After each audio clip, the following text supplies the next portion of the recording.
ഹരേ രാമ രാമ രാമ ഹരേ ഹരേ. ഹരേ കൃഷ്ണ കൃഷ്ണ കൃഷ്ണ ഹരേ ഹരേ.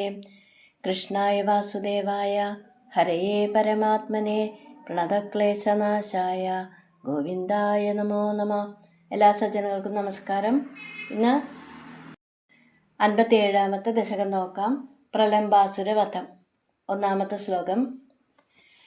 രാമസഖക്വാഭിദിനെ കാമദ ഭഗവൻ ഗതോ ഭവാൻ വിപിനം സൂനുഭിരഭി ഗോപാനാം ധേനുഭിരഭി സംവൃതോ ലസദ്വേഷ. പദം മുറിച്ച് പറയാം. രാമസഖ ക്വാഭി ദിനെ കാമദ ഭഗവൻ ഗതോ ഭവാൻ വിപിനം സൂനുഭിഹി അഭി ഗോപാനാം ധേനുഭിഹി അഭിസംവൃതഃ ലസദ്വേഷഃ. ക്വാബി ദിനെ ഒരു ദിവസം, പിന്നീട് ഒരു ദിവസം, കാമത അഭിഷ്ടദാതാവായ ഭഗവാനെ ഭവാൻ അവിടുന്ന് ലസദ്വേഷ ഉജ്ജ്വലമായ വേഷത്തോടു കൂടിയിട്ട് രാമസഖ ബലരാമനോട് കൂടിയിട്ട് ഗോപാനാം സൂനുഭിഹി ധേനുഭിഹി അഭി ഗോപകുമാരന്മാരാലും പശുക്കളാലും അഭിസംവൃത ചുറ്റപ്പെട്ടവനായിട്ട് വിപിനം ഗതഃ കാട്ടിലേക്ക് പോയി. അങ്ങനെ ഇരിക്കുമ്പോൾ ഒരു ദിവസം അഭിഷ്ടദാതാവായ ഭക്തന്മാരുടെ സർവാഭിലാഷങ്ങൾ സാധിച്ചു കൊടുക്കുന്ന ഭഗവാൻ ഉജ്ജ്വലമായ വേഷത്തോടെ ബലരാമനോട് കൂടിയിട്ട് ഗോപബാലന്മാരും പശുക്കളും ഒക്കെ ആയിട്ട് കാട്ടിലേക്ക് പോവാണ്. അപ്പോൾ കാളിയമർദ്ദനം നടത്താൻ പോയപ്പോൾ ജ്യേഷ്ഠനെ കൂടെ കൂട്ടിയിട്ടുണ്ടായിരുന്നില്ല. അപ്പോൾ അതുകൊണ്ടാവാം മേൽപ്പത്തൂർ ഇവിടെ ആദ്യം തന്നെ രാമസഖ ബലരാമനോട് കൂടിയിട്ട് എന്ന് തുടക്കത്തിൽ തന്നെ പറഞ്ഞിരിക്കുന്നത്. അപ്പോൾ പ്രലംബ വധം ബലരാമനാൽ നിർവഹിക്കപ്പെടേണ്ടതാണ് എന്ന് സൂചന. ഇനി രണ്ടാമത്തെ ശ്ലോകം. സന്ദർശയൻ ബലായ സ്വൈരം വൃന്ദാവനശ്രിയം വിമലാം കാണ്ഡീരൈ സഹ ബാലേർഭാണ്ഡീരകമാഗമോ വടം ക്രീഡൻ. പദമുറിച്ച് പറയാം. സന്ദർശയൻ ബലായ സ്വൈരം വൃന്ദാവനശ്രിയം വിമലാം കാണ്ഡീരൈഹി സഹ ബാലൈഹി ഭാണ്ഡീരകം ആഗമഃ വടം ക്രീഡൻ.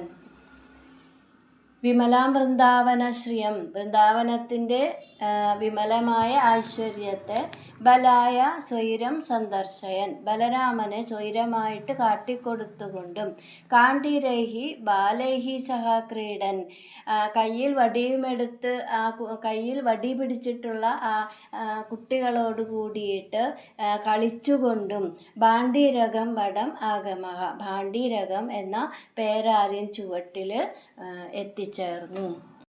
ഇവിടെ നിർമ്മലമായ വൃന്ദാവനത്തിൻ്റെ ഐശ്വര്യത്തെ ജ്യേഷ്ഠന് പ്രത്യേകമായിട്ട് കാണിച്ചു കൊടുത്തുകൊണ്ടും കയ്യിൽ വടി പിടിച്ചിട്ടുള്ളവരായ കുട്ടികളോടുകൂടി കളിച്ചുകൊണ്ടും ഭാണ്ഡീരകം എന്ന പേരാലിൻ്റെ ചുവട്ടിൽ എല്ലാവരും എത്തിച്ചേർന്നു എന്ന് പറയാണ്. ഇനി മൂന്നാമത്തെ ശ്ലോകം.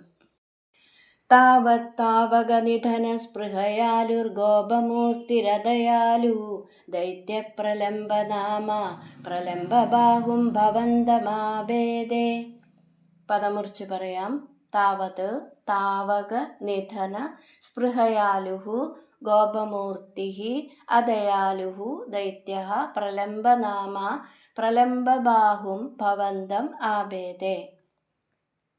താവത് അപ്പോൾ, താവക നിധന സ്പൃഹയാലുഹു അദയാലുഹു അങ്ങയെ കൊല്ലുവാനായിട്ട് ഭഗവാനെ കൊല്ലുവാനായിട്ട് ആഗ്രഹിക്കുന്നവനും സ്പൃഹയാലു ആഗ്രഹിക്കുന്നവനും അദയാലുഹു അശേഷം ദയയില്ലാത്തവനുമായ പ്രലംബനാമദൈത്യഃ പ്രലംബൻ എന്നു പേരുള്ള അസുരൻ ഗോപമൂർത്തി ഒരു ഗോപകുമാരൻ്റെ രൂപത്തിൽ പ്രലംബ ബാഹും ഭവന്തം ആഭേദേ ആജാനുബാഹുവായ അങ്ങയെ പ്രാപിച്ചു.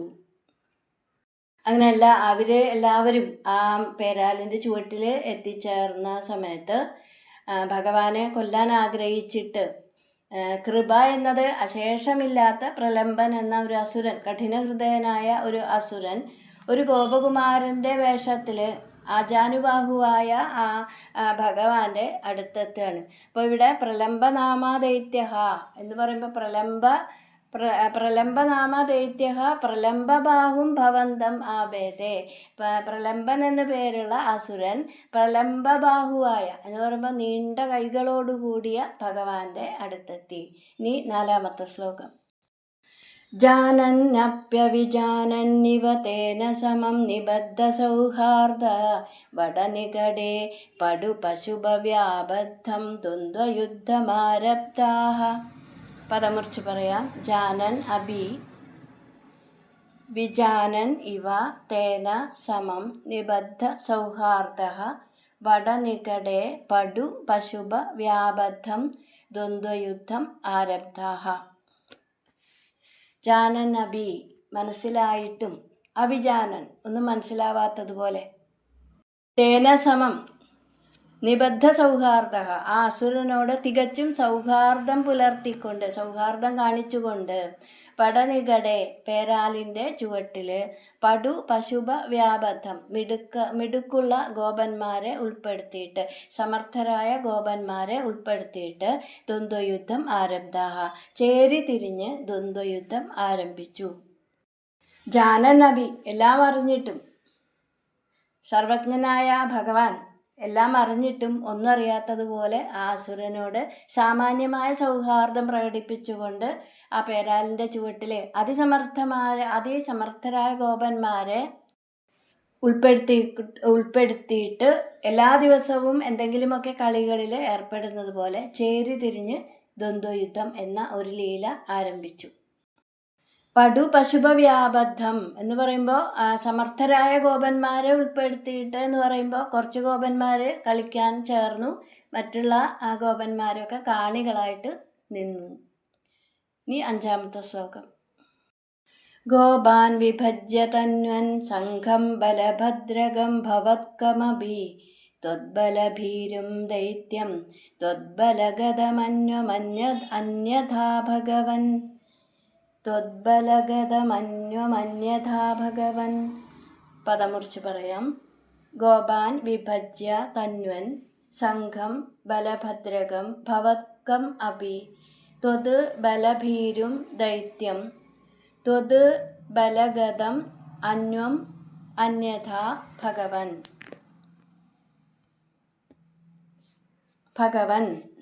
ഭഗവാനെ ഗോപാൻ അവിടുന്ന് ഗോപന്മാരെ ബലഭദ്രകം ഭവത്കം അഭി ബലരാമൻ്റേതും അങ്ങയുടേതുമായ സംഘം വിഭജ്യ തന്വൻ സംഘമായിട്ട് ചേരി തിരിച്ചിട്ട് ത്വത് ബലഭീരും ദൈത്യം അങ്ങയുടെ ശക്തിയെ പേടിക്കുന്ന അസുരനെ ത്വത് ബലഗതം അങ്ങയുടെ സൈന്യത്തിൽ അന്വം അന്യഥാഹ നിന്നുകൊള്ളുവാൻ സമ്മതിച്ചു. അപ്പം അവരങ്ങനെ 2 സംഘമായിട്ട് ചേരി തിരിഞ്ഞ സമയത്ത് ഒരു സംഘത്തിലെ പ്രധാനി ബലരാമൻ, മറ്റേ സംഘത്തിലെ നേതാവ് കൃഷ്ണൻ. അങ്ങനെ ചേരി തിരിച്ച സമയത്ത് ഒരു വ്യവസ്ഥയുണ്ടായിരുന്നു. കളിയിൽ തോൽക്കുന്ന ആള് ജയിച്ച ആളെ തോളിലേറ്റി കുറേ നേരം ഓടണം. ഇത് കേട്ടപ്പോൾ പ്രലംബന് ഭയമായി. ത്വദ്ബലഭീരും ദൈത്യം. ഭയമെന്ന് പറയുമ്പോൾ എങ്ങാനും തോറ്റാൽ ബലരാമൻ്റെ സംഘത്തിലാണ് നിൽക്കുന്നതെങ്കിൽ ഭഗവാനെ തോളിലേറ്റി ഓടേണ്ടി വരും. അത് ആലോചിക്കാൻ പോലും വയ്യ. തൃണാവർത്തൻ്റെ അനുഭവം ഇതുവരെ ഓർമ്മയിൽ നിന്ന് പോയിട്ടില്ല. അപ്പം അങ്ങനെയൊക്കെ ഗുരുവായൂരപ്പ അവിടുത്തെ ശക്തിയെ മേൽപ്പത്തൂർ പറയാണ്, ഗുരുവായൂരപ്പ അവിടുത്തെ ശക്തിയെക്കുറിച്ച് ഓർത്ത് ഭയപ്പെട്ട് നിൽക്കുകയാണ് പ്രലംബൻ. അപ്പം അത് കൃഷ്ണന് മനസ്സിലായി. അപ്പം അങ്ങനെ കൃഷ്ണൻ സ്വന്തം സംഘത്തിൽ തന്നെ പ്രലംബനെ ചേർത്തു. ഇനി 6-ാമത്തെ ശ്ലോകം. കൽപ്പിത വിജേതൃവഹനേ സമരേ പരയൂഥകം സ്വദൈതതരം ശ്രീദാമാനമധത്താ പരാജിതോ ഭക്തദാസദാം പ്രഥയൻ. പദമുറിച്ച് പറയാം. കൽപ്പിത വിജേതൃവഹനേ സമരേ പരയൂഥകം സ്വദൈതതരം ശ്രീദാമാനം അധത്താഹ പരാജിതഃ ഭക്തദാസതാം പ്രഥയൻ. കൽപ്പിത വിജേതൃവഹനേ സമരേ ജയിച്ചവനെ തോറ്റവൻ എടുത്തുകൊണ്ട് ഓടണമെന്ന വ്യവസ്ഥയോടു കൂടിയ സമരെ ദ്വന്ദ്വയുദ്ധത്തിൽ പരയൂഥകം മറ്റ് ചേരിയിൽപ്പെട്ടവനും സ്വദൈതതരം തൻ്റെ ഏറ്റവും ഇഷ്ടപ്പെട്ട തോഴനുമായ ശ്രീദാമാവിനെ ഭക്തദാസതാം പ്രഥയൻ തൻ്റെ ഭക്തദാസതയെ പ്രകടിപ്പിച്ചുകൊണ്ട് അവിടുന്ന് പരാജിത അദത്താഹ സ്വയം തോറ്റ് എടുത്തുകൊണ്ട് ഓടി. ആ ശ്രീദാമാവിനെ എടുത്തുകൊണ്ട് ഓടി. ഇവിടെ കൃഷ്ണൻ്റെ ഏറ്റവും ഇഷ്ടപ്പെട്ട തോഴനാണ് ശ്രീദാമാവ്. അപ്പം ജയിച്ചവനെ തോറ്റവൻ എടുത്തുകൊണ്ട് ഓടണം എന്ന വ്യവസ്ഥയോട് കൂടിയ ദ്വന്ദ്വയുദ്ധത്തിൽ ശ്രീദാമാവ് ബലരാമൻ്റെ സംഘത്തിലുള്ള ആളാണ്. അപ്പോൾ കളിയിൽ കൃഷ്ണപക്ഷക്കാർ തോറ്റപ്പോൾ എതിർചേരിയിലുള്ളതും ഏറ്റവും പ്രിയപ്പെട്ടവനുമായ ശ്രീദാമാവിനെ ഭക്തദാസതാം പ്രഥയൻ താൻ ഭക്തൻ്റെ ദാസനാണ് എന്ന് വ്യക്തമാക്കാനായിട്ട് പരാജിത അദത്താഹ തോൽവി സ്വയം ഏറ്റെടുത്ത് ശ്രീദാമാവിനെ എടുത്തുകൊണ്ട് ഭഗവാൻ ഓടി.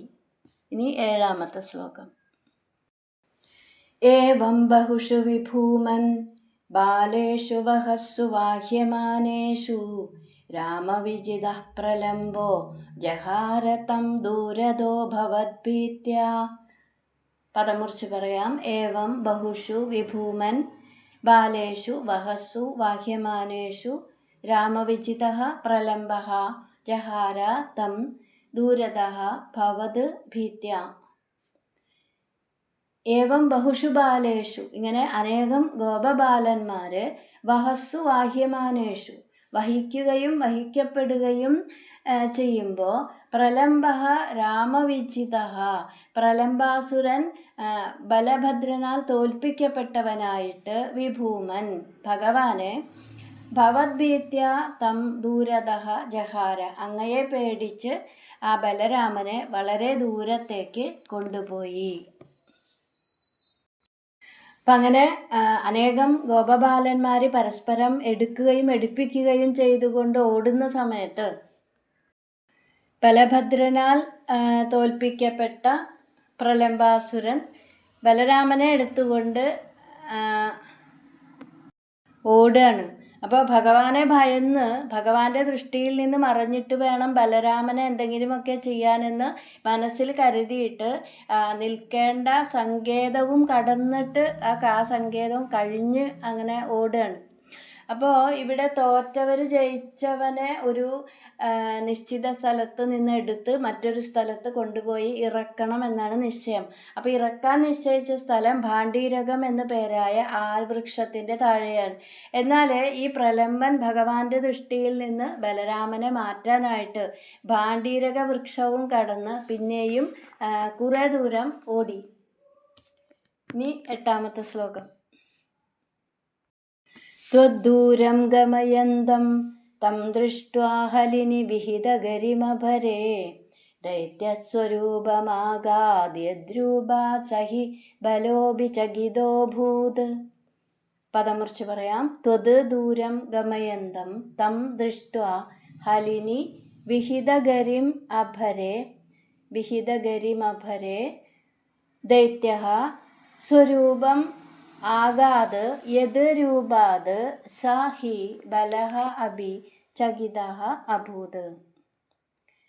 തം ത്വത് ദൂരം ഗമയന്തം ആ അസുരൻ അങ്ങയിൽ നിന്ന് ദൂരം അകലേക്ക് ഗമയന്തം വഹിച്ചുകൊണ്ട് പോവുകയാണ് എന്ന് ദൃഷ്ട്വ കണ്ടിട്ട് മനസ്സിലായിട്ട് ഹലിനി വിഹിതഗരിമഭരേ ബലഭദ്രൻ തൻ്റെ ഉടലിന് കനം കൂട്ടിയപ്പോൾ ദൈത്യഃ സ്വരൂപം ആകാത് അസുരൻ തൻ്റെ സ്വന്തം രൂപം കൈക്കൊണ്ടു. യദ്രൂപാത് സഹ ആ അസുരരൂപത്തെ കണ്ടിട്ട് ബലഹ ആ ബലരാമനും ബലഹ അഭി ബലരാമനും ചകിതഃ അഭൂത് പേടിച്ചുപോയി.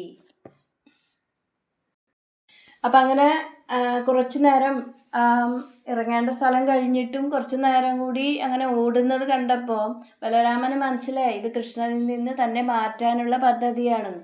അപ്പോൾ ബലരാമൻ പെട്ടെന്ന് തൻ്റെ ശരീരത്തിൻ്റെ വലിപ്പം കൂട്ടുകയാണ്. ആ സമയത്ത് ഗോപകുമാരൻ്റെ വേഷത്തിൽ വന്ന പ്രലംബൻ ആ രൂപമൊക്കെ വിട്ട് സ്വന്തം രൂപം സ്വീകരിക്കുകയാണ്.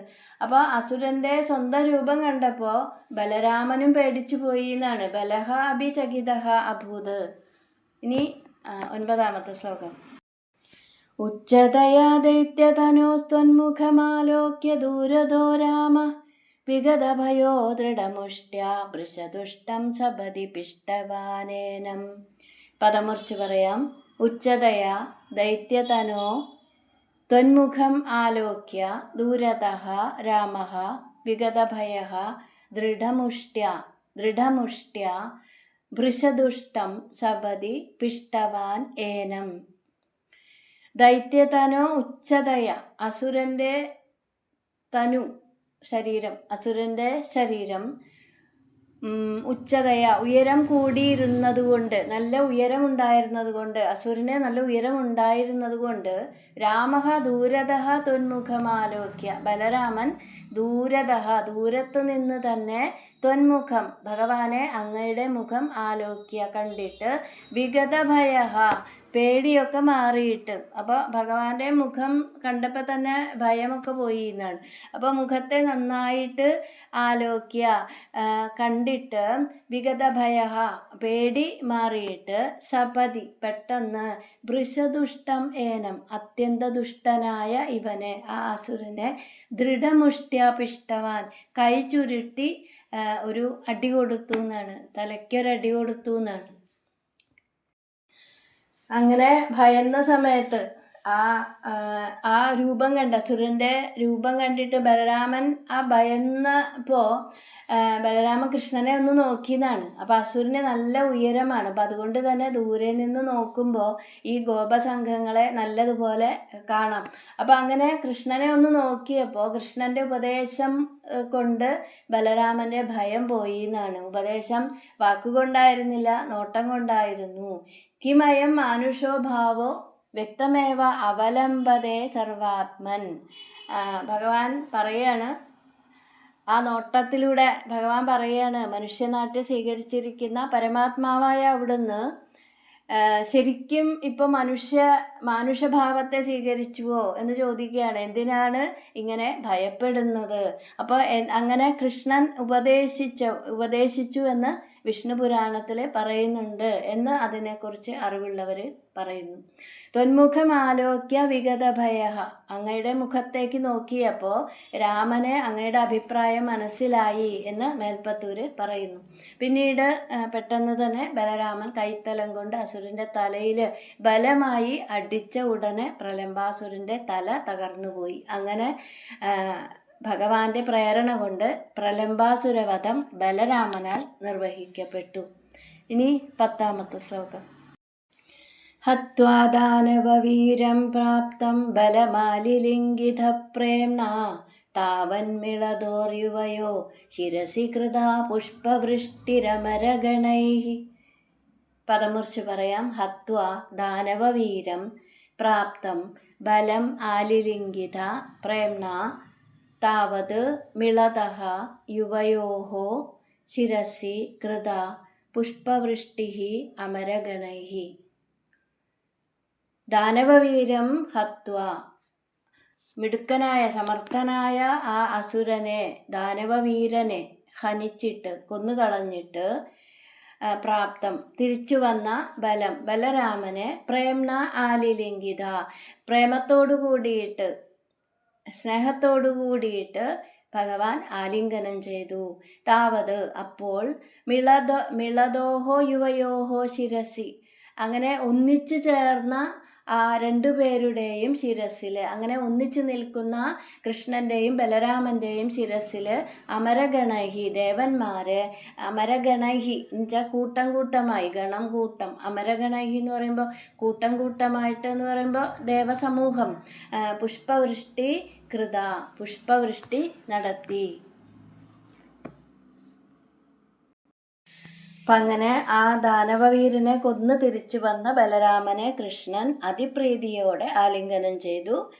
പിന്നീട് ആ ഒന്നിച്ചു നിൽക്കുന്ന ആ 2 പേരുടെയും ശിരസ്സിൽ ദേവന്മാരെ പുഷ്പവൃഷ്ടി നടത്തി.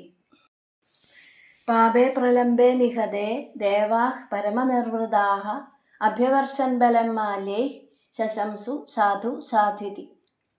പാപിയായ പ്രലംബൻ കൊല്ലപ്പെട്ടപ്പോൾ പരമനിർവൃതിയോടുകൂടിയിട്ട് ബലരാമൻ്റെ മീതെ ശിരസിൽ ദേവന്മാർ പുഷ്പമാലകൾ കൊണ്ട് അഭിഷേകം ചെയ്തു എന്ന് ഭാഗവതം. ഇനി 11ാമത്തെ ശ്ലോകം. ആലംബോ ഭുവനാനാം പ്രാലംബം നിധനമേവ മാരജയൻ കാലം വിഹായ സദ്യോ ലോലംബരുജേ ഹരേ ഹരേ ക്ലേശാൻ. പദമുറിച്ച് പറയാം. ആലംബഃ ഭുവനാനാം പ്രാലംബം നിധനം ഏവ ആരജയൻ കാലം വിഹായ സദ്യഃ ലോലംബരുജേ ഹരേ ഹരേഃ ക്ലേശാൻ. ലോലംബരുജേ ഹരേ, കരിവണ്ടിൻ്റെ കാന്തിയോടുകൂടിയ ഭഗവാനെ, ഭുവനാനാം ആലംബഃ ഏവം, ലോകങ്ങൾക്കെല്ലാം ആലംബമായവനും, ഏവം ഇപ്രകാരം, പ്രലംബം നിധനം, പ്രലംബൻ്റേതായ വധത്തെ വേണ്ടതുപോലെ നിർവഹിച്ചവനുമായ അവിടുന്ന്, ആരജയൻ നിർവഹിച്ചവനായ അവിടുന്ന്, കാലം വിഹായ കാലം കാത്തിരിക്കാതെ, സദ്യഃ പെട്ടെന്ന് തന്നെ, ക്ലേശാൻ ഹരേഹേ എൻ്റെ ക്ലേശങ്ങളെ തീർത്തു തരണേ. ലോലംബരുജേ ഹരേ, കരിവണ്ടിൻ്റെ കാന്തിയോടുകൂടിയ ഗുരുവായൂരപ്പ, പ്രലംബനെ നിഗ്രഹിച്ച ലോകങ്ങൾക്കെല്ലാം ആശ്രയമായ അവിടുന്ന് എത്രയും പെട്ടെന്ന് എൻ്റെ ക്ലേശങ്ങളെ മാറ്റിത്തരണേ എന്ന് പ്രാർത്ഥിച്ചുകൊണ്ട് മേൽപ്പത്തൂർ 57ാമത്തെ ദശകം ഭഗവാന് സമർപ്പിക്കുന്നു. ഹരേ കൃഷ്ണ.